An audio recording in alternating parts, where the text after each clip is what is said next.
Dari Bang Keriting tadi mereka melewat lintas tengah karena menghindari kemacetan parah di daerah Pangkalan Kerinci karena banjir ya, Pekanbaru.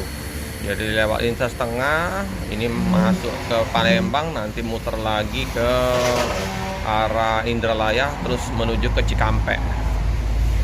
Inilah suasana di loket pagi hari ini.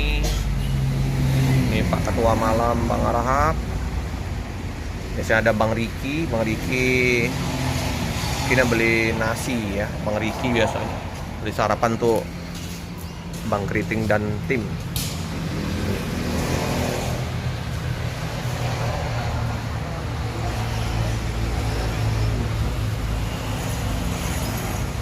Lintas tengah.